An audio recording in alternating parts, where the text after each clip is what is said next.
क्या करे। तो आप सब जानते हैं कि जसवंत नगर में लंबे समय तक कौन लोग राजनीतिक क्षेत्र में रहे और क्या क्या किए हैं, वो हमसे ज्यादा बेहतर आप जानते हैं। लेकिन ये बात जरूर है कि जो लोग सनातन धर्म को भी अपमानित कर रहे हैं, जो लोग किसी व्यक्ति के ऊपर विशेष रूप से टिप्पणी कर रहे हैं। अभी मैं इटावा में था, वहां लोग कह रहे थे कि प्रोफेसर राम गोपाल जी ने कहा है, केशव जी को बारे में कुछ टिप्पणी किया है। मैं तो राम गोपाल जी को चुनौती देता हूं, आपके अंदर हिम्मत हो तो कोई लोकसभा और विधानसभा का चुनाव लड़ लो तो आपकी हैसियत पता चल जाए।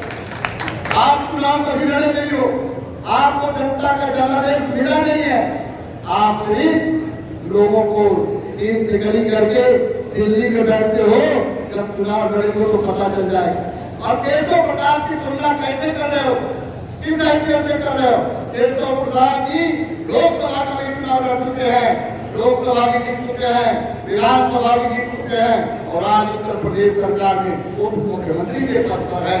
आपको ये जो टिप्पणी बोल रहे हो, आप अपनी हैसियत को समझ नहीं पा रहे हो, इसलिए ये बेलगामी तरह से आप बात कर रहे हैं। और जो लोग सनातन धर्म के अपमान करने की बात करते हैं, मैं उनको बताना चाहता हूँ, इसलिए भी सनातन धर्म का अपमान किया, उसका हश्र बुरा हुआ है। आप देख लेना, उदाहरण के रूप में मैं कहना चाहता हूँ, ये लोग फर्जी नाटक करते हैं, फर्जी बात बताते हैं, फर्जी तरह से अपने बाप को मनाने की कोशिश करते हैं। लेकिन इससे सावधान रहना, ये कभी कभी इस बात को भी कहते हैं मैं कृष्ण का वंशज हूँ, तो मुझे शर्म लगने लगती है।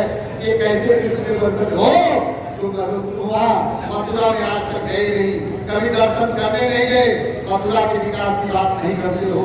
भगवान कृष्ण आज कहाँ पर है, कैसे हैं, तुम कैसे वंशज हो? तुमके इस प्रदेश ने 4 बार आपको मुख्यमंत्री के रूप में बनाया, लेकिन भगवान कृष्ण को भूल गए तो जनता भी आपको भूल गई। ये देवताओं का श्राप था। अब आप इसलिए सहारा ले रहे हो, आप पीडीए का नारा लगाए हो, पीडीए की बात करते हो, कब करते हो जब सत्ता में नहीं रहते हो, और जब सत्ता में रहते हो तब पीडीए की बात भूल जाते हो, तब तुम्हें पीडीए याद नहीं जाती है। लेकिन मैं याद दिलाना चाहता हूँ, जब इनकी सरकार की हुकूमत थी और गवर्नमेंट के बदौलत सरकार थी, मनमोहन सिंह 10 साल तक प्रधानमंत्री रहे, तब तो पिछड़ा वर्ग को संवैधानिक दर्जा नहीं था। हम ही पिछड़े समाज से काम करते हैं, हम ही पिछड़ी जाति में आते हैं, पैदा हुए हैं। लेकिन मैं धन्यवाद देना चाहता हूँ इस देश के प्रधानमंत्री जी को, मोदी जी को, उन्होंने पिछड़े समाज के लोगों को संवैधानिक दर्जा दिला दिया, आयोग गठित हो गया, क्रियाशील हो गया।